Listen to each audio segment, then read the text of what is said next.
Hello friends, कैसे हैं आप लोग। एक बार फिर आपका यथार्थ लर्निंग प्लेटफॉर्म पर स्वागत है। और मैं उम्मीद करता हूं कि आप लोग बहुत अच्छे होंगे, स्वस्थ होंगे और अपनी तैयारी जोर शोर शानदार जबरदस्त तरीके से कर रहे होंगे। ठीक है दोस्तों, हम एक नए सेगमेंट की शुरुआत किए हैं। जैसे मैं आपको बता दूं, हमारे यहाँ जो ऑफलाइन जो सैटरडे को जो स्पीड टेस्ट होता है, तो जो बच्चे हमारे यहाँ ज्वाइन किए हैं, तो वो जो सैटरडे को स्पीड टेस्ट अपना देते हैं, तो हमने ये सोचा है कि जो हम क्वेश्चन का उनका जो डिस्कशन है, ठीक है, हम ऑनलाइन आके कराएं, जिससे उसका जो फायदा जो हमारे जो जिन बच्चों ने ज्वाइन किया हुआ है, जो स्पीड टेस्ट देते हैं, वो भी उनके लिए लाभान्वित हो और उनका जो यहाँ का जो क्लास का जो टाइम होता है वो बच जाए। ठीक है। और उसके साथ साथ जो बच्चे हमसे ज्वाइन नहीं, जो हमको ज्वाइन नहीं किया, नहीं हमसे जुड़े नहीं हैं, वो बच्चे भी इस हमारे सेगमेंट से लाभान्वित होंगे। अगर वो भी बच्चे चाहते हैं कि हमारा जो ऑफलाइन जो स्पीड टेस्ट होता है हर सैटरडे को, वीकली जो टेस्ट होता है, ज्वाइन करना, तो वो भी आकर के ज्वाइन कर सकते हैं। और हम ये सुविधा ऑनलाइन और ऑफलाइन दोनों तरीके से प्रदान कर रहे हैं। अगर आपको ऑफलाइन सोल्यूशन नहीं दे पाते हैं हम, तो इस ऑनलाइन के माध्यम से आपको हम पूरा डिटेल में जितने सारे जो क्वेश्चन आए होंगे वीकली टेस्ट में, वो सारा हम आपके सामने लेकर के आएंगे। और इसको हम जो क्वेश्चन तो दिया रहेगा वो तो आप डिस्कस करेंगे ही करेंगे, लेकिन उसके साथ साथ जो इंपॉर्टेंट फैक्ट हैं जो हर एग्जाम में पूछे जाते हैं, उसको भी यहाँ पर हम डिस्कस करेंगे। और आप के पास जो हमारे कोचिंग के जो बच्चे हैं जिन्होंने स्पीड टेस्ट दिया हुआ था, अगर आपके पास वो सीट है तो आप सीट को लेकर के बैठिएगा, अगर आप इस वीडियो को देखिएगा तो, ताकि आप क्वेश्चन का जो नंबरिंग है उसको अच्छे से मिला लीजिएगा और उसको आप लोग टिक करते हुए चलिएगा। फिर भी अगर आपको कोई डाउट होता है तो आप कमेंट बॉक्स में आप हमसे क्वेश्चन जो भी होता है पूछ सकते हैं, उसको जो उसका सोल्यूशन है वो पूरी तरीके से आपको दिया जाएगा। ठीक है। तो ये हमारा जो सेट जो टेस्ट का जो नंबर था 29। ठीक है। अभी तक हमारे जो भी टेस्ट जो वीकली हो रहे थे उसमें से हमारा जो टेस्ट नंबर है 29 है। और इसी 29 टेस्ट में जो भी क्वेश्चन है उसको हम पूरी तरीके से फुल डिस्कशन करेंगे। आपका ये जो सेशन है, इससे मैं बता रहा हूं आपको बहुत बेनिफिट मिलने वाला है। ठीक है। तो आइए हम अपने क्वेश्चन पे आते हैं, इसको स्टार्ट करते हैं और बिल्कुल पेशेंस बना करके आप इसको अच्छे से वीडियो को देखिएगा और सीट अपना निकाल लीजिए और उसको मिलाइए क्वेश्चन को कि कौन सा क्वेश्चन है, किस तरीके से उसमें व्याख्या किया जा रहा है। ठीक है। आते हैं अपने पहले क्वेश्चन पे। देखिए, हमारा पहला क्वेश्चन है, आपके सीट में ये क्वेश्चन पहला होगा।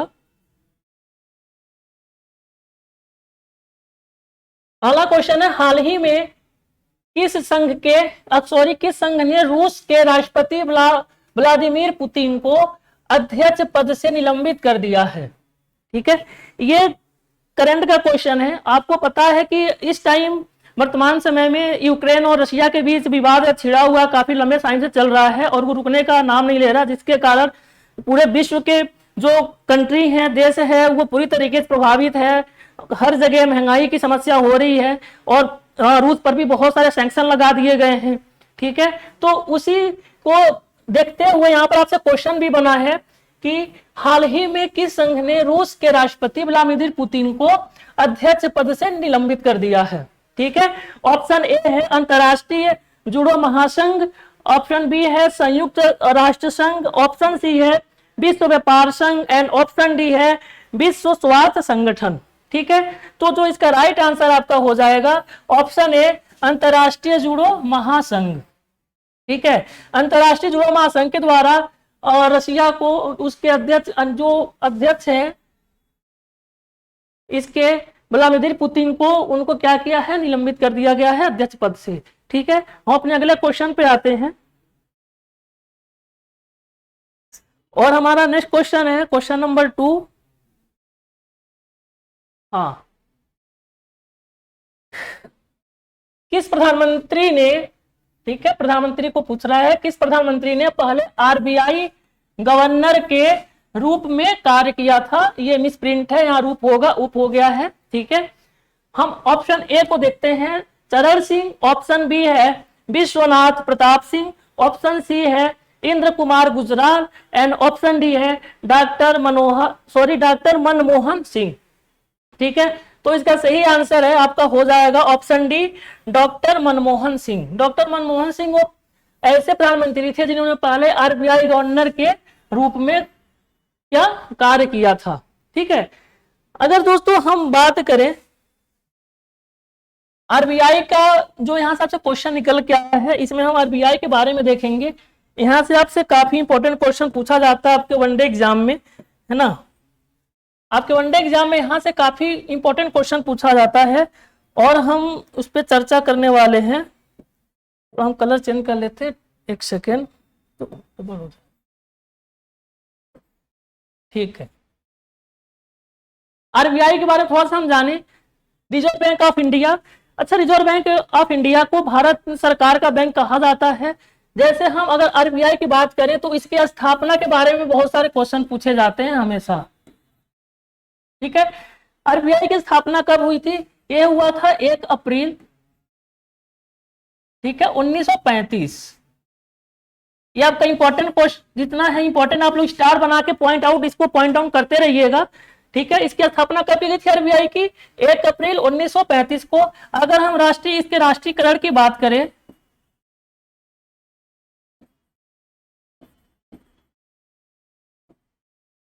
अगर हम इसके राष्ट्रीयकरण की बात करें तो ये कब हुआ था? 1 जनवरी को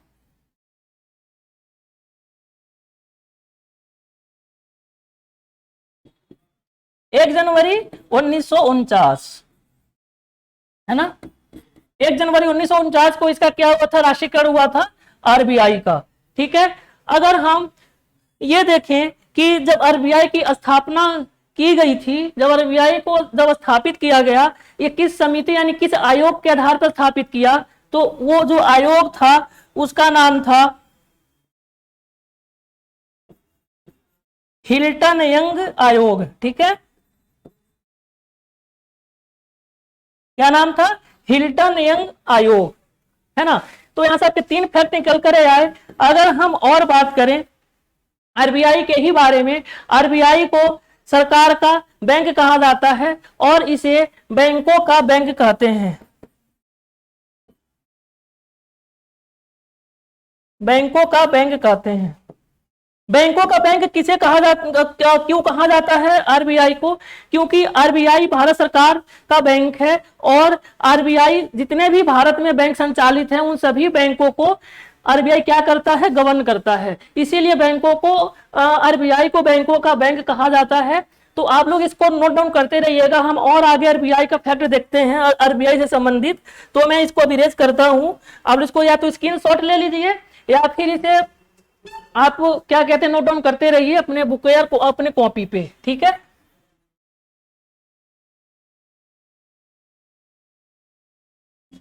है ना। इसे आरबीआई को बैंकों का बैंक कहा जाता है। और उसके साथ साथ अगर हम देखें तो भारत में जो मौद्रिक नीति है ना, भारत में मौद्रिक नीति को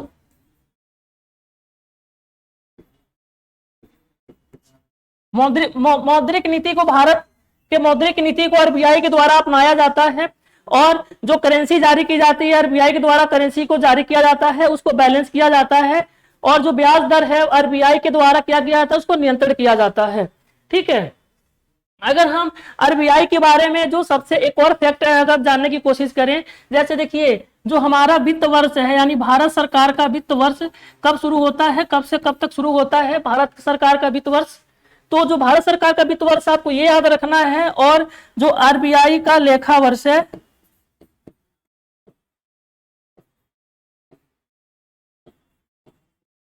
देखिए यहां से आपके 2 क्वेश्चन निकलेंगे और ये बहुत इंपॉर्टेंट है। आप लोग इसको स्टार बना के खूब अच्छे से नोट डाउन करिए। आपसे अभी तक तो वित्त वर्ष पूछा जाता है कि भारत सरकार का वित्त वर्ष कब से कब तक माना जाता है। तो आपका जो वित्त वर्ष है ये आपका कब से कब तक का माना जाता है आपका वित्त वर्ष?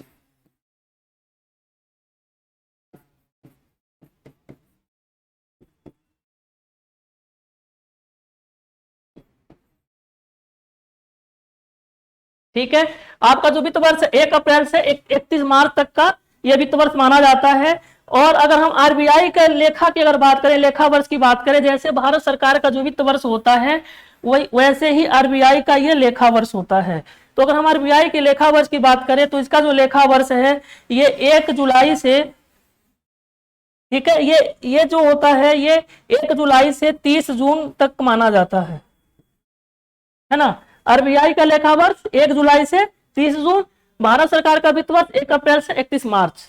ठीक है, तो ये आपका आरबीआई से इंपॉर्टेंट फैक्ट था और बहुत ही महत्वपूर्ण फैक्ट है। तो आपके हर एग्जाम में पूछा जाता है आरबीआई की स्थापना कब की गई थी, इसका राष्ट्रीयकरण कब किया गया था, उसके बाद आरबीआई की स्थापना किस आयोग के आधार पर किया गया था, उसके बाद आरबीआई को बैंकों का बैंक क्यों कहते हैं, या फिर मौद्रिक नीति भारत में किसके द्वारा नियंत्रण की जाती है, आरबीआई का जो लेखा वर्ष क्या है, वित्त वर्ष का लेखा वर्ष क्या है, ये सारे फैक्ट पूछे गए हैं, है ना। तो मैं उम्मीद करता हूं कि आपको सारे फैक्ट समझ में आ रहे होंगे। फिर हम अपने नेक्स्ट क्वेश्चन पे आते हैं। और हाँ, इसका आंसर जो आपको मैंने पहले ही बता दिया था, डॉक्टर मनमोहन सिंह थे, जो प्रधानमंत्री थे पहले आरबीआई के गवर्नर के रूप में उन्होंने काम किया था। ठीक है, हम आगे बढ़ते हैं अपने अगले क्वेश्चन पे।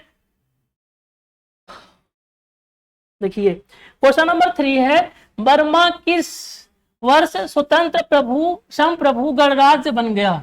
ठीक है, ऑप्शन ए है 1950, ऑप्शन बी है 1962, ऑप्शन सी है 1948 एंड ऑप्शन डी है 1946।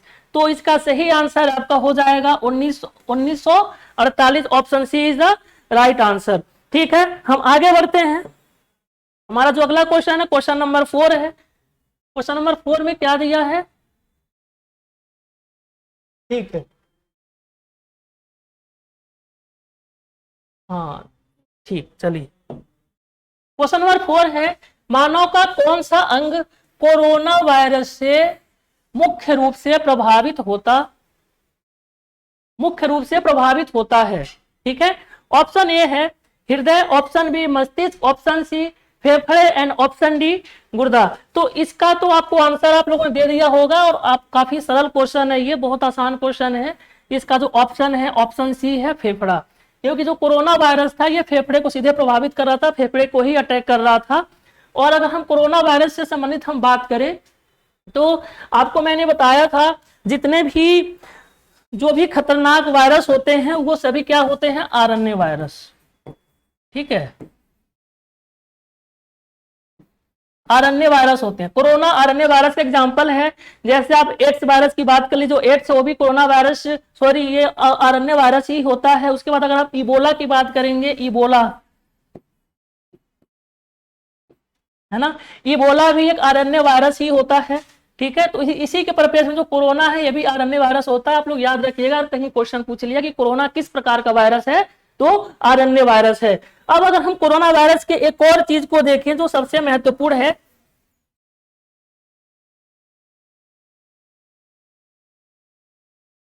जो सबसे महत्वपूर्ण है कोरोना वायरस से संबंधित, देखिए जो कोरोना वायरस है ना, इसके 2 सब टाइप हैं। एक का नाम है सार्स, ठीक है, और इसी से संबंधित है मार्स। बहुत इंपॉर्टेंट है, इसको आप लोग याद रखिएगा। कोरोना वायरस के ये सब टाइप हैं, सार्स और मार्स। पूछ देगा सार्स क्या है या मार्स क्या है, तो आप ये देखिएगा कोरोना वायरस के सब टाइप हैं, ये वायरस के ही एग्जांपल में काउंट किए जाते हैं, सार्स और मार्स। ठीक है, तो ये आपका बहुत ही इंपॉर्टेंट फैक्ट है कोरोना वायरस से संबंधित। ठीक है, आपको ये पता ही होगा कि WHO के द्वारा कोरोना वायरस का क्या नाम दिया था, कोविड-19 नाम दिया गया था। ठीक है, तो यहां से आपका इंपॉर्टेंट क्वेश्चन था। और हम आगे बढ़ते हैं और हमारा अगला क्वेश्चन है, हमारा 5 क्या है, बंगाल विभाजन किस वर्ष में शुरू हुआ, यानी बंगाल विभाजन किस वर्ष में हुआ था। ऑप्शन ए है 1905, option B 1907, option C 1911 and option D 1919। तो ये भी आसान क्वेश्चन है काफी, आप लोग इसका आंसर दे दिए होंगे। तो इसका सही आंसर है 1905 में हुआ था बंगाल का विभाजन, है ना। अगर हम इन फैक्ट को और थोड़ा सा देखें, जो यहाँ से आपके इंपॉर्टेंट जो फैक्ट जो क्वेश्चन निकल के आते हैं, जैसे मान लीजिए 1905 में बंगाल का विभाजन हुआ, लेकिन इस टाइम पे गवर्नर जनरल कौन था, तो गवर्नर जनरल जो था वो था लॉर्ड कर्जन। ठीक है, कौन था, लॉर्ड कर्जन गवर्नर जनरल था, और इसी के टाइम पे 1905 में बंगाल का विभाजन किया गया था। अगर आपके ऑप्शन में देखें तो 1907 दिया हुआ है। 1907 में क्या हुआ था, देखिए 1907 में क्या हुआ था, जब स्वदेशी आंदोलन चल रहा था, तो उस टाइम स्वदेशी आंदोलन को लेकर के, यानी किस तरीके से स्वदेशी आंदोलन चलाया जाएगा, तो उसमें जो कांग्रेस के जो सदस्य थे उसमें मतभेद हो गया। मतलब उसी टाइम पे नरम दल और गरम दल में वो विभाजित हो गए। कुछ लोग ये कहते थे अपने तरीके से स्वदेशी आंदोलन चलाने के लिए, और कुछ लोग अपने तरीके से स्वदेशी आंदोलन चलाने के लिए कहते थे। इसी में उन लोगों में मतभेद हुआ और 1907 में ये मतभेद होता है। और ये जो अधिवेशन हुआ था कांग्रेस का, वो हुआ था सूरत अधिवेशन। एक मिनट, सूरत अधिवेशन हुआ था।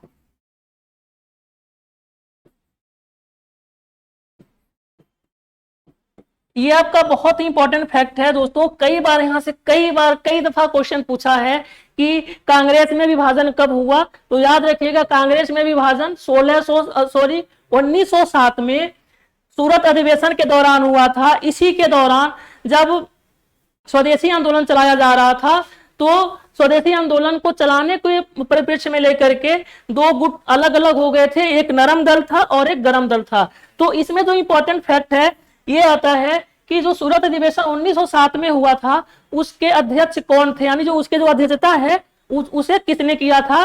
तो जो इसके अध्यक्ष थे रास बिहारी बोस।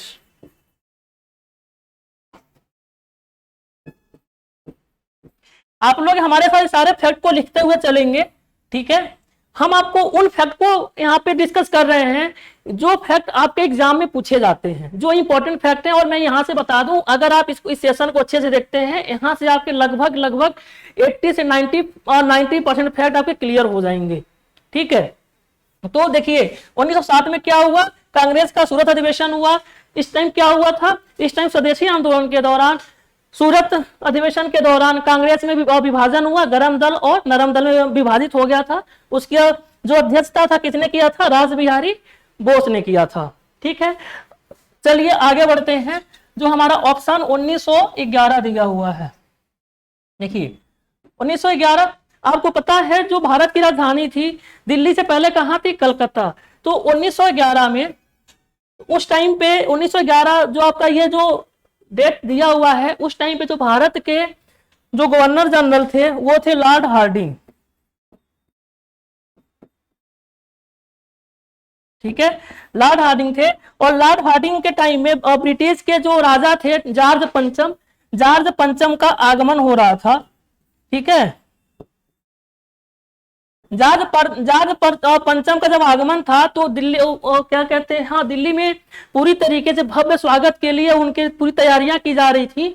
और उसी टाइम पे कुछ लोग जो आंदोलन जब चल रहे थे तो उसमें विद्रोह हुआ और जो भव्य स्वागत के लिए जॉर्ज पंचम की जो तैयारियां चल रही थी उसको भंग किया गया। और उस टाइम भारतीयों की कुछ मांगे थी, जिसमें से कुछ जो घोषणाएं थी ये थी कि 1911 में घोषणाएं ये थी उसमें शामिल कि दिल्ली को कलकत्ता से ट्रांसफर करके राजधानी बनाया जाए, और जो बिहार आपका जो राज्य है बिहार, ठीक है, जो बिहार राज्य है उसको अलग कर दिया गया था। 1911 की घोषणा के दौरान कब किया गया था, लॉर्ड हार्डिंग के समय में किया गया था।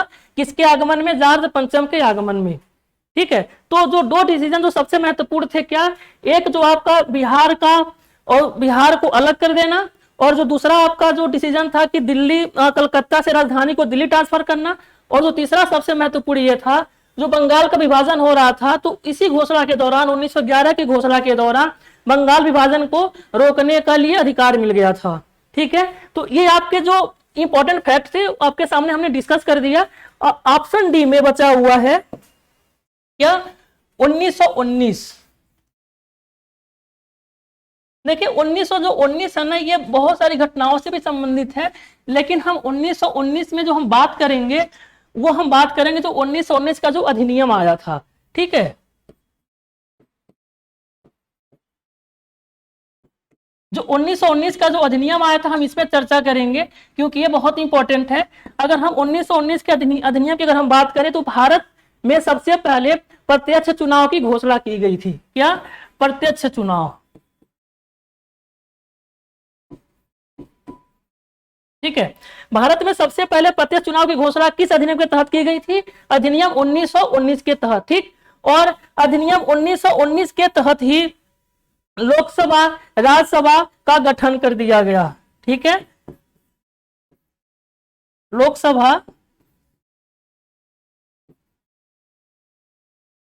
राज्यसभा का गठन किया गया।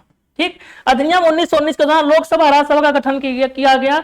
मतलब ये है, अगर आप अधिनियम 1919 के पहले की बात करेंगे तो उस टाइम जो भारत है, भारत में लोकसभा राज्यसभा का जो संसद के जो सदन है, इनका गठन नहीं किया गया था। इसके पहले यानी 1919 अधिनियम के पहले जो प्रांतीय विधान परिषद और केंद्रीय विधान परिषद चलती थी, लेकिन जब अधिनियम 1919 आया तो प्रांतीय और केंद्रीय विधान परिषद का नाम बदल करके द्विसदनीय व्यवस्था की गई और उसका नाम दिया गया लोकसभा और राज्यसभा। याद रखिएगा, आपसे क्वेश्चन में भी पूछेगा कि किस अधिनियम के तहत भारत में द्विसदनीय व्यवस्था की गई, तो जो आपका सही आंसर होगा अधिनियम 1919।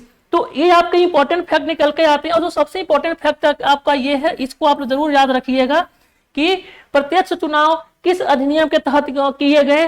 तो जो प्रत्यक्ष चुनाव है आपका अधिनियम 1919 के तहत किया गया था। तो हमने आपको ये चारों जो ऑप्शन है आपको हमने डिफाइन कर दिया है। अब हम अपने नेक्स्ट क्वेश्चन पे पहुंचते हैं और हमारा अगला क्वेश्चन है क्वेश्चन नंबर 6। ठीक है, देखिए जो अभी हमने आपको फिफ्थ क्वेश्चन को डिफाइन किया है उसी में से आपका एक क्वेश्चन आ गया है यहाँ पे और हमें लगता है आपको आंसर भी इसका मिल गया होगा। चलिए क्वेश्चन पढ़ते हैं। दिल्ली किस वर्ष में ब्रिटिश भारत की राजधानी बनी? ठीक है, देखिए अभी हमने फिफ्थ क्वेश्चन को डिस्कस किया है और ये आंसर हमें यहाँ पे क्वेश्चन मिल गया। ऑप्शन ए है 1908, option B 1910, option C 1912 and option D है 1916। थोड़ा सा इस क्वेश्चन को आपको थोड़ा ध्यान से समझना पड़ेगा। पहले हम इस पे आंसर पे आते हैं। जो हमारा सही आंसर है ऑप्शन सी 1912।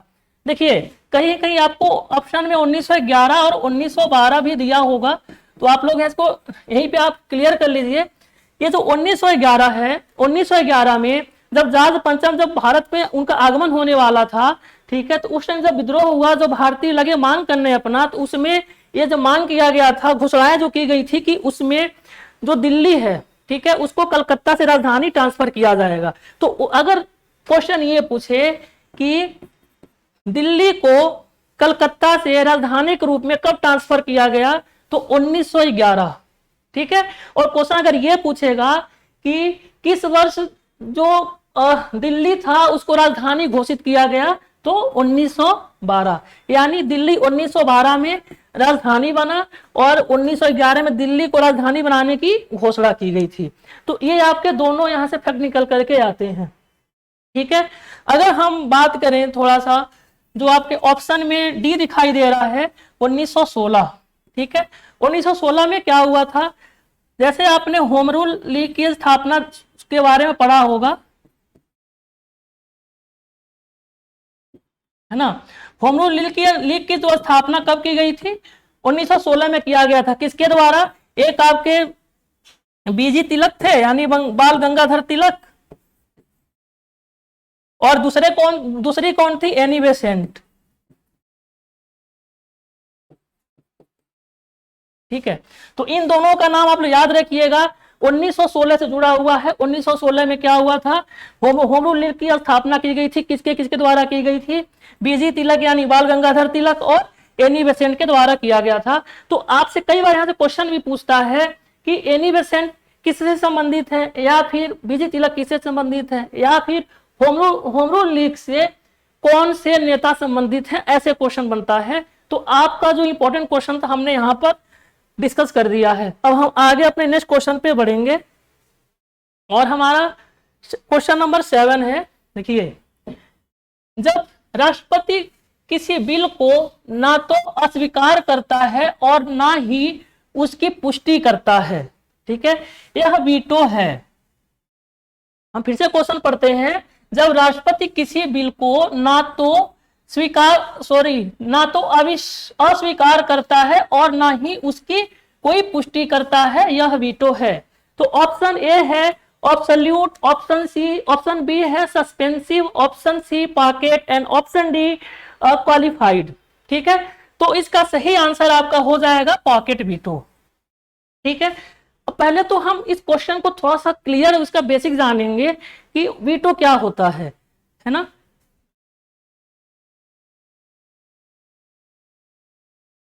वीटो क्या होता है, देखिए अगर हम वीटो की बात करें तो वीटो एक लैटिन शब्द है। एक सेंस को थोड़ा सा हम और कम कर लें, हाँ, वीटो क्या है? लैटिन शब्द है। अगर हम लैटिन शब्द है, अगर इसकी शाब्दिक अर्थ की बात करें तो वीटो का मतलब यह है कि हम सहमत नहीं हैं। आपने वीटो के बारे में बहुत सुना होगा कि वीटो पावर, वीटो पावर। तो वीटो पावर मतलब ये मान के चलिए ये होता है कि हम सहमत नहीं है, मतलब ये किसी एक व्यक्ति या संस्था को या एक कंट्री को एक अधिकार दे दिया जाता है, अगर वो किसी उद्देश्य या फिर किसी एक डिसीजन के पक्ष में नहीं है तो वो उस डिसीजन को या फिर उस रूल को, उस कानून को वो रोक सकता है व्यक्तिगत तौर पर। तो वीटो जो पावर है, ये अगर हम बात करें तो जो वीटो पावर है वो अमेरिका के राष्ट्रपति को भी मिला हुआ है, और उनके साथ साथ जो हमारे भारत के जो राष्ट्रपति हैं, जो भारत के जो प्रेसिडेंट हैं, इनको भी मिला हुआ है। तो ये आपको क्लियर हो गया कि वीटो क्या है। अब थोड़ा सा हम आगे आते हैं कि जो भारत के राष्ट्रपति हैं उनको किस प्रकार के वीटो दिए गए हैं और वो अपने वीटो का इस्तेमाल किस तरीके से करते हैं। ठीक है, तो हम इसको इरेज करेंगे। देखिए, अगर हम बात करें तो वीटो को जो पावर है ना, वो वीटो के जो प्रकार है, 4 प्रकार हैं। पहला जो आपका वीटो है वो है अत्यंतिक वीटो। ठीक है, अत्यंतिक वीटो।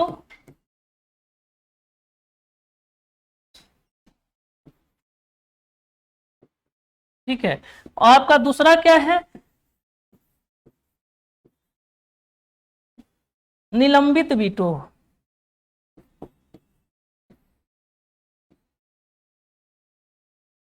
दूसरा आपका निलंबित वीटो है। तीसरा क्या है आपका? तीसरा है विशेषित वीटो।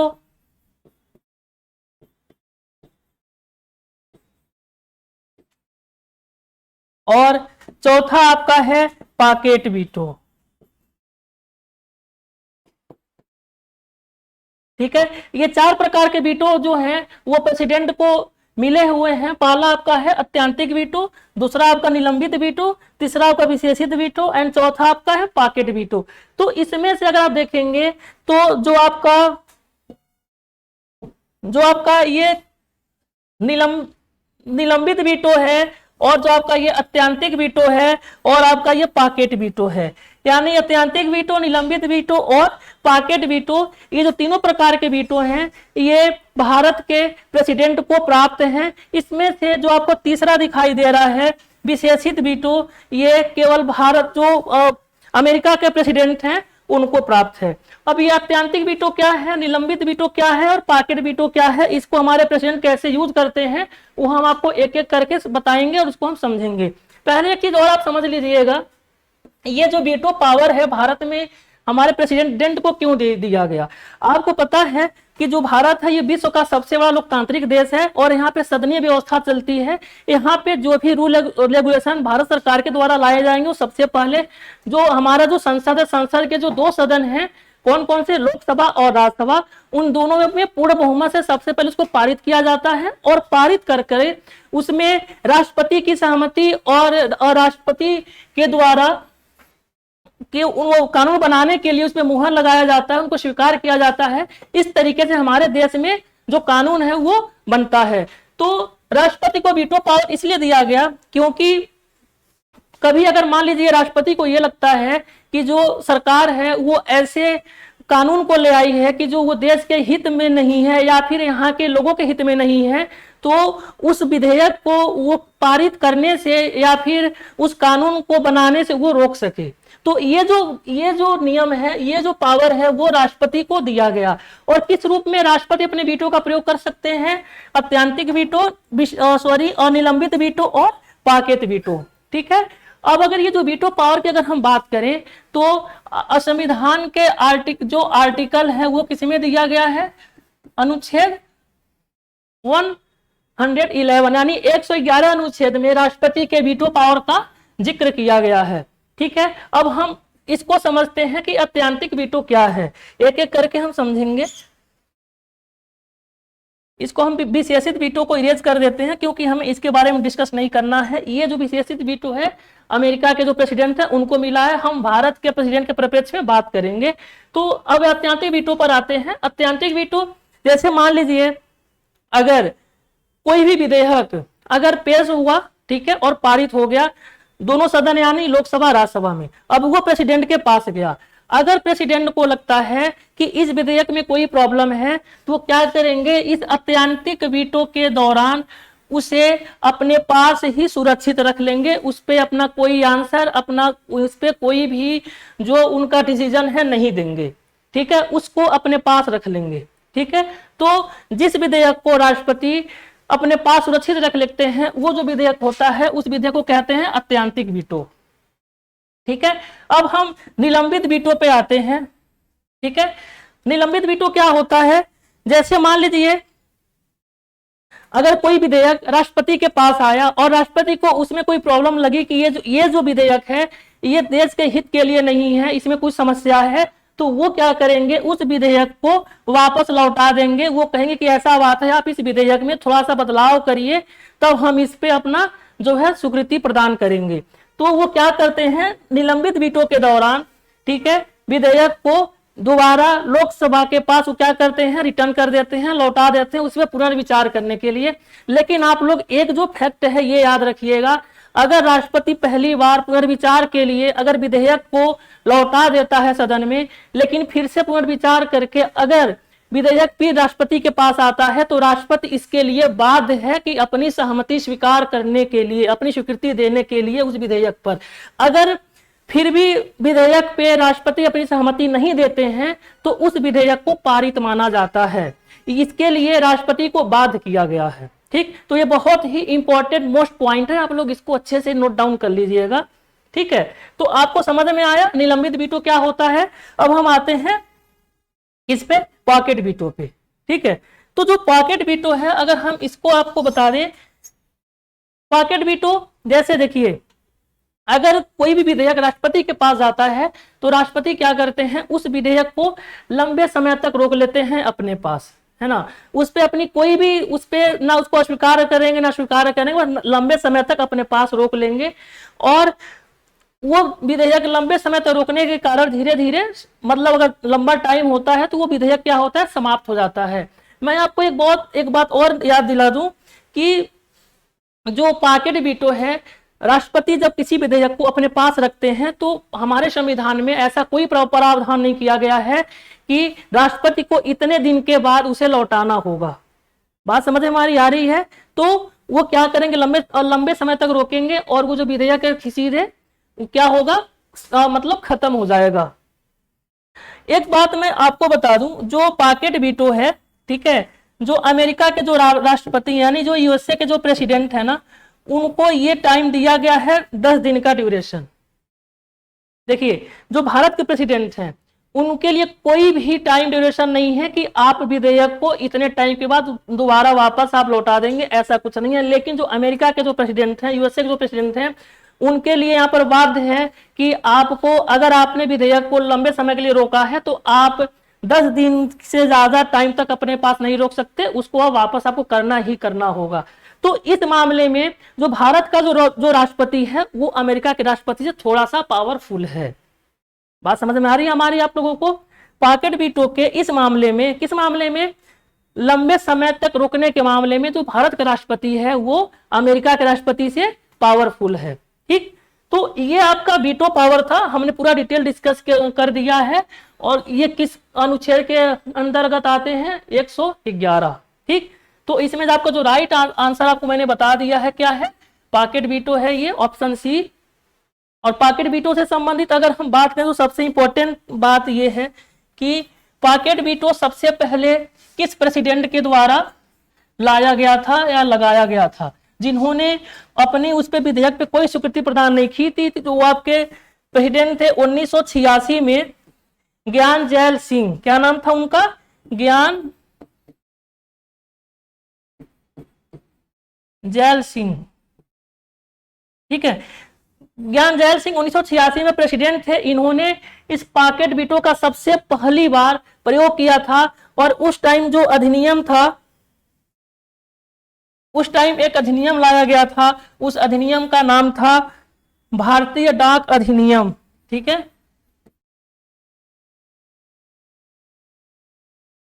भारतीय डाक अधिनियम।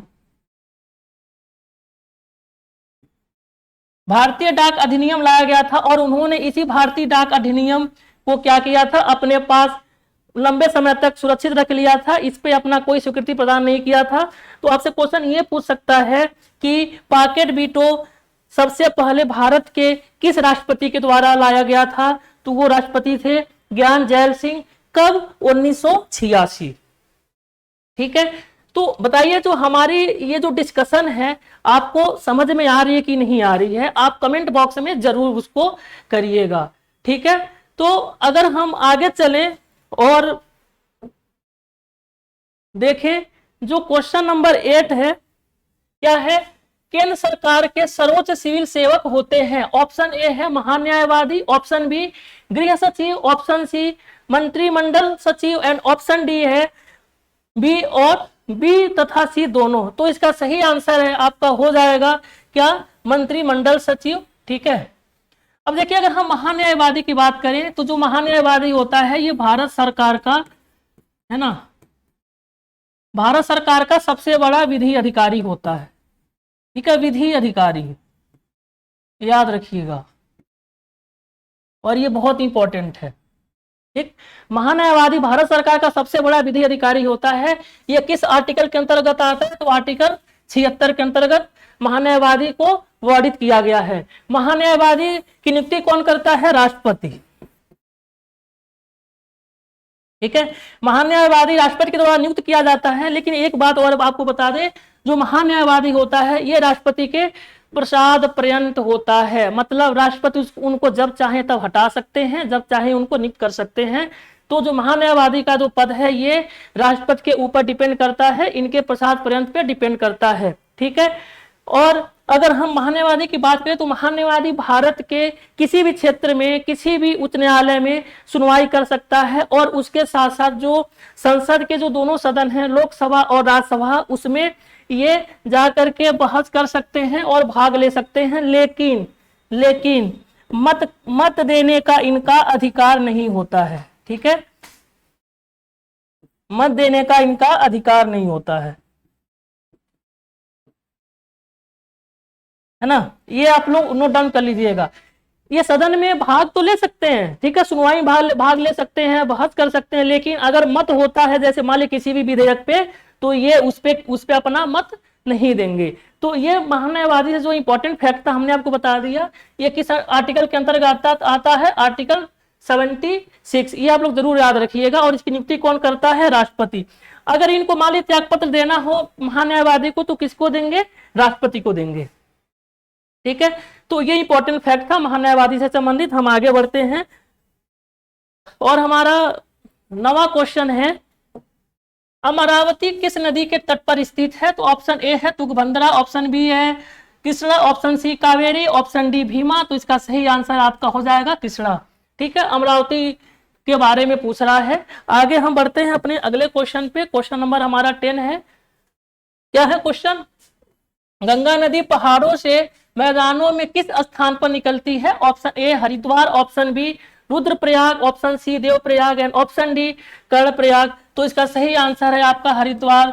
गंगा नदी हरिद्वार से मैदानी इलाकों में प्रवेश करती है। ठीक है, अच्छा, गंगा नदी को राष्ट्रीय नदी कब घोषित किया गया था? राष्ट्रीय नदी कब घोषित किया गया था गंगा नदी को? 2008 में। आप लोग इसको नोट डाउन कर लीजिए। गंगा नदी को राष्ट्रीय नदी 2008 में घोषित किया गया था। गंगा नदी को बांग्लादेश में पद्मा के नाम से जाना जाता है। ठीक है, गंगा नदी को बांग्लादेश में पद्मा के नाम से जाना जाता है। और ये भारत की सबसे जो है लंबी नदी, अगर देखेंगे इसको 2525 किलोमीटर इसकी टोटल लेंथ है। ठीक है, 2525 किलोमीटर इसकी टोटल लेंथ है। तो ये आप लोग नोट डाउन करते रहिएगा। फिर हम आगे बढ़ते हैं अपने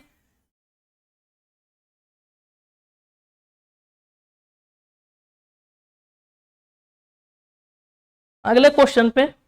और हमारा अगला क्वेश्चन देखते हैं। क्वेश्चन क्या है? क्वेश्चन नंबर 11, साबरमती नदी का उद्गम कहां से हुआ है? ऑप्शन ए है अरावली पर्वत श्रृंखला, ऑप्शन बी विंध्य पर्वत श्रृंखला, ऑप्शन सी सतपुड़ा पर्वत श्रृंखला एंड ऑप्शन डी महादेव पहाड़ियां। तो तो इसका सही आंसर आपका हो जाएगा ऑप्शन ए है अरावली पर्वत श्रृंखला। आपने अरावली पर्वत श्रृंखला के बारे में भी सुना होगा कि ये सबसे प्राचीन पर्वतमाला है अरावली। ठीक है, अरावली सबसे प्राचीन पर्वतमाला है। और अगर हम बात करें जो इसकी सबसे ऊंची चोटी है, क्या नाम है उसका, गुरु शिखर। ठीक है, अरावली पर्वतमाला की सबसे ऊंची ऊंची चोटी क्या है, गुरु शिखर। अगर हम यहां से नदियों की बात करें तो यहां से कौन कौन सी नदियां प्रवाहित होती हैं, एक आपकी लूनी नदी है, ठीक है, माही नदी। देखिए ये जो आपकी लूनी और माही जो नदी है ये अरावली पर्वत श्रृंखला के पश्चिमी छोर से बहती हैं, जिसमें जो माही नदी है ये खंबात की खाड़ी में जाकर गिरती है। और लूनी नदी कहाँ गिरती है, लूनी नदी आपका जो कच्छ का जो रण है, कहाँ पे, कच्छ के रण में। ठीक है, कच्छ के रण में लूनी नदी जाकर के गिरती है। याद रखिएगा लूनी नदी को ऐसी नदी कहा जाता है जो रेगिस्तान में जाकर विलुप्त हो जाती है। कई बार यहाँ से क्वेश्चन निकल के आया है कि किस नदी को रेगिस्तान में विलुप्त हो जाने वाली नदी कहा जाता है, तो वो कौन सी नदी है, लूनी नदी। ठीक है, अगर हम एक और नदी की बात करें अरावली पर्वत श्रृंखला से, तो वो नदी कौन सी है, बनास नदी। ये जो बनास नदी है अरावली पर्वत श्रृंखला के पूर्वी छोर से निकलती है। तो आपको इतना याद रखना है कि अरावली जो पर्वत श्रृंखला ये सबसे प्राचीन पर्वत श्रृंखला है। उसके बाद यहाँ से पूर्वी छोर से बनास नदी निकलती है और पश्चिमी छोर से लूनी तथा माही नदी निकलती है। उसके बाद जो अरावली पर्वत श्रृंखला है इसका जो सबसे ऊंचा जो चोटी है, क्या नाम है इसका, गुरु शिखर। ठीक है, अगर हम एक और बात करें इन नदियों के बारे में, तो जो माही नदी है ये कहाँ जाके गिरती है, खंबात की खाड़ी में। और लूनी नदी कहाँ गिरती है, कच्छ के रण में। और लूनी नदी को ही ऐसी नदी कहा जाता है जो रेगिस्तान में जाकर के विलुप्त हो जाती है। तो आपका अरावली पर्वत श्रृंखला से ये इतना इंपॉर्टेंट फैक्ट था, हमने आपको यहाँ पर डिस्कस किया। अगर हम और आगे बढ़े, ठीक है, अगर हम लोग ऑप्शन बी को देखें, क्या है, विंध्य पर्वत श्रृंखला। विंध्य पर्वत श्रृंखला की अगर हम बात करें तो ये उत्तर प्रदेश, ठीक है, उसके बाद झारखंड, उत्तर प्रदेश झारखंड, उत्तर प्रदेश झारखंड तथा छत्तीसगढ़। ठीक है, देखिए विंध्य पर्वत श्रृंखला उत्तर प्रदेश झारखंड और छत्तीसगढ़ तक इसका पूरा विस्तार है। और जो विंध्य पर्वत श्रृंखला है ये क्या करता है, ये भारत के दक्षिण और उत्तर जो हिस्सा है, ठीक है, उत्तरी तथा दक्षिणी,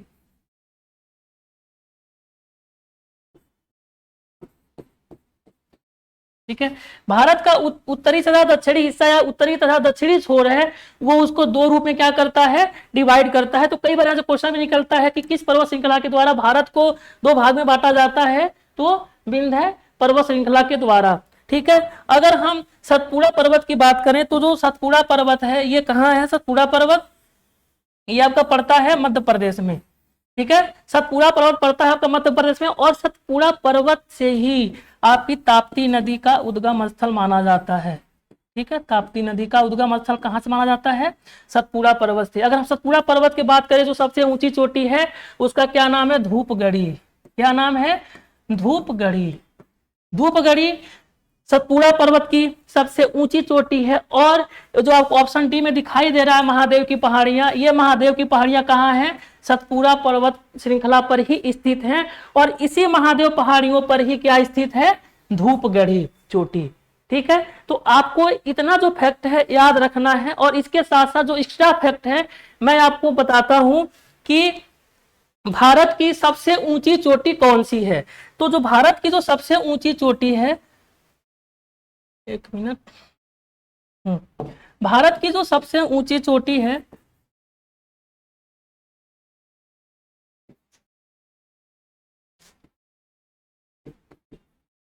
क्या है, अनाईमुड्डी। अनाईमुड्डी। देखिए भारत की सबसे ऊंची चोटी अनाईमुडी है। ये कहाँ है? ये अन्नामलाई पहाड़ियों पर स्थित है, अन्नामलाई पहाड़ी पे स्थित है ना, अन्नामलाई पहाड़ी पर स्थित है अनाईमुडी। भारत की सबसे ऊंची चोटी आप लोग याद रखिएगा, अन्नामलाई पर स्थित है। ठीक है, अगर हम एक और ऊंची चोटी की बात करें, उसका नाम है डोडा बेटा। क्या नाम है उसका? डोडा बेटा। डोडा बेटा कहाँ स्थित है?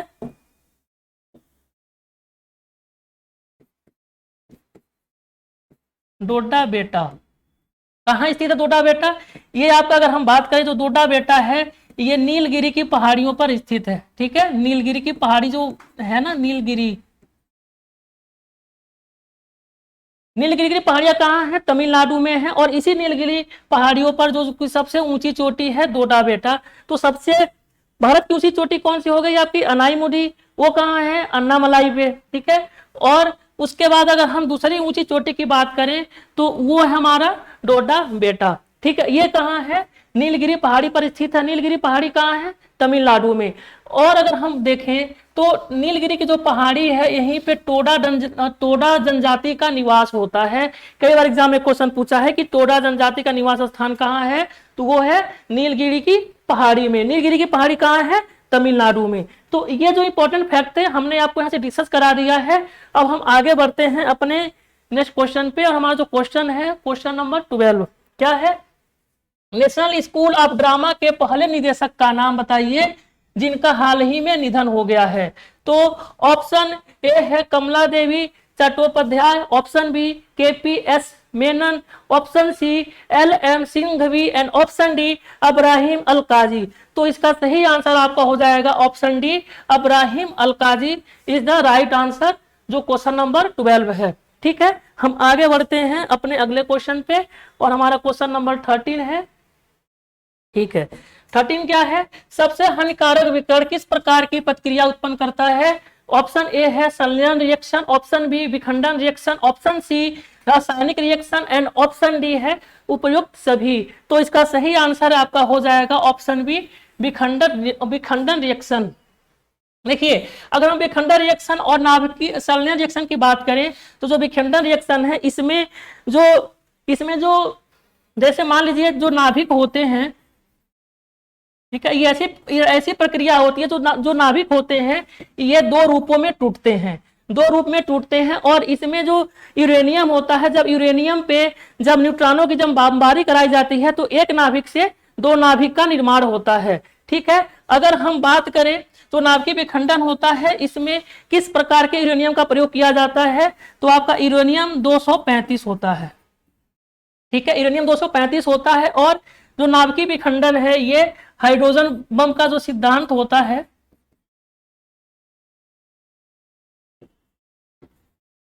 ठीक है, हाइड्रोजन बम का जो सिद्धांत होता है वो नाभिकीय विखंडन रिएक्शन श्रृंखला पर काम करता है। ठीक है, अगर हम हाइड्रोजन बम के इसमें किस प्रकार के यूरेनियम का प्रयोग किया जाता है, तो इसमें जो यूरेनियम होता है, यूरेनियम 235 और प्लूटोनियम 239 का प्रयोग किया जाता है। ठीक है, कौन कौन सा है? यूरेनियम 235 और प्लूटोनियम 239 का यूज किया जाता है किसी में? हाइड्रोजन बम में। और ये किस पर काम करता है हाइड्रोजन बम? विखंडन रिएक्शन अभिक्रिया पर।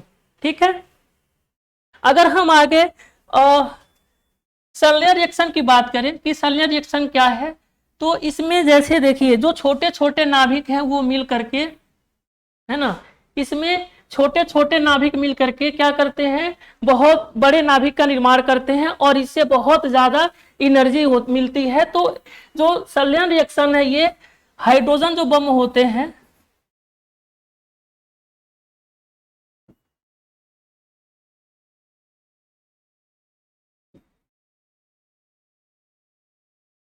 ठीक है, जो हाइड्रोजन बम होते हैं आप इस श्रृंखला पर काम करते हैं।